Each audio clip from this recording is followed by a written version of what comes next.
Interaksi desa dan kota adalah hubungan saling mempengaruhi antara wilayah desa dengan wilayah kota yang menghasilkan dampak untuk kedua wilayah tersebut. Pengertian desa itu sendiri adalah desa atau udik menurut definisi universal adalah sebuah aglomerasi pemukiman di area pedesaan. Di Indonesia, istilah desa adalah pembagian wilayah administratif di Indonesia di bawah kecamatan yang dipimpin oleh kepala desa.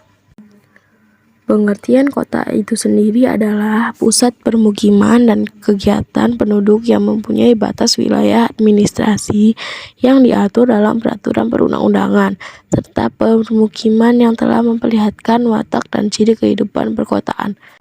Kota didefinisikan sebagai suatu sistem jaringan kehidupan manusia yang memiliki ciri sosial, seperti jumlah penduduk tinggi dan strata sosial ekonomi yang heterogen dengan corak yang materialistis.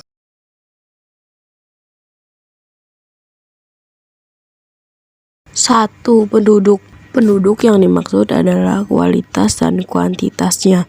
Kualitas penduduk meliputi tingkat pendidikan, kesehatan, mata pencarian, dan tingkat kesejahteraan dan kemakmuran.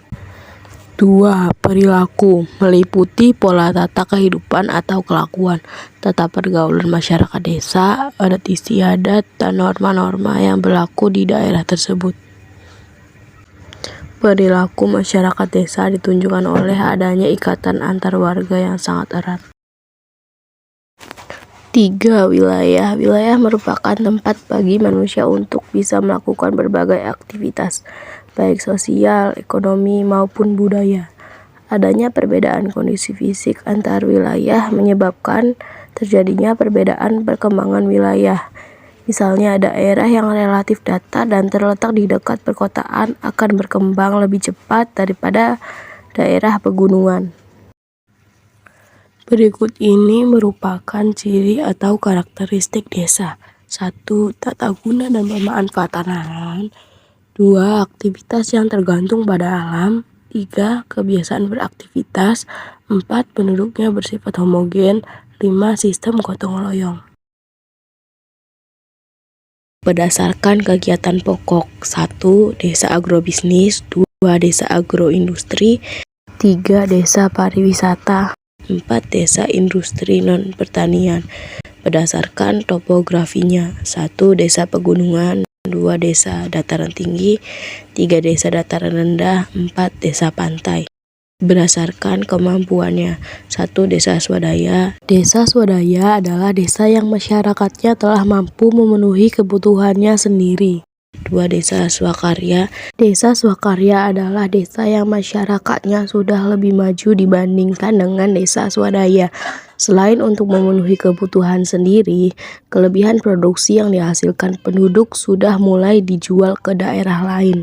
3. Desa swasembada.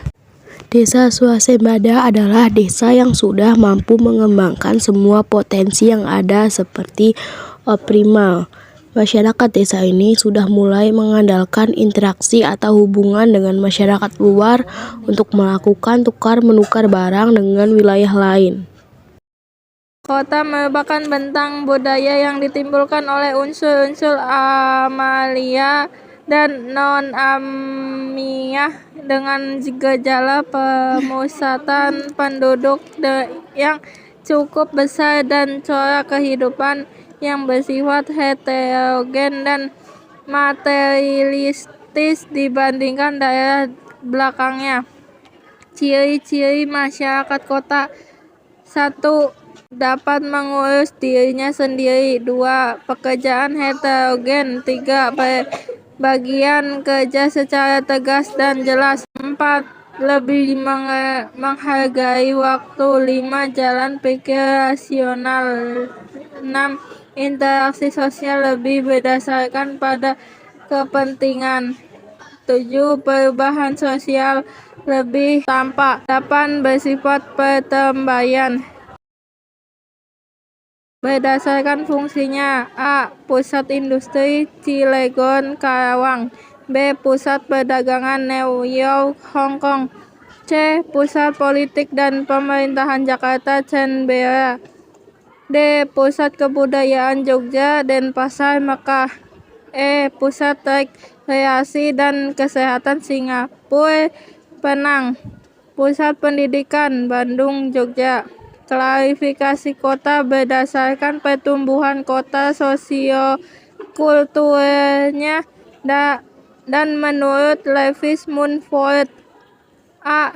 Eopolis target peralihan dari tradisional ke arah kehidupan kota. B. Polis sebagai ditandai adanya pasar dan beberapa kegiatan industri yang masih berorientasi pertanian. C. Metropolis setelah kenampakan kota sudah semakin besar. Megapolis setelah tingkah laku manusia yang berorientasi pada materi saja, birokrasi mulai kacau. Tyrannopolis setelah suatu ketidakacuhan mengenal segala aspek kehidupan, depresi dan mengalami degradasi. F. Nekropolis keadaan kota mati. Berdasarkan perkembangannya menurut Taylor 1949. A. Infantile kota yang belum tertata dan industri belum berkembang. B. Juvenile kota yang sudah mulai terzonifikasi. C. Adolescent kota yang sudah mulai terzonifikasi secara jelas dan rapi. D.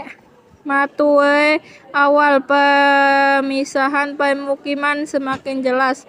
E. Mature kota yang terbagi-bagi menjadi beberapa zona segresi dan terdapat klaster perumahan. Sinelli kota yang mengalami kemunduran. Struktur kota. 1. Zona pusat kegiatan. 2. Zona terdapat sosial dan manufaktur. 3. Zona mukiman kelas rendah. 4. Zona mukiman kelas menengah. 5. Zona mukiman kelas elite. Pengaruh interaksi desa dan kota. Pengaruh positif. Pengetahuan penduduk desa meningkat. Adanya lembaga-lembaga pendidikan yang banyak dibangun di desa. Penghasilan penduduk meningkat disebabkan adanya sarana dan prasarana transportasi antara desa dan kota semakin lancar. Terbukanya peluang kerja. Terpenuhinya barang kebutuhan kota. Pengaruh negatif. Urbanisasi meningkat. Lahan pertanian di desa menyempit. Hilangnya kawasan hijau, adanya penetrasi budaya kota yang kurang sesuai dengan tradisi pedesaan.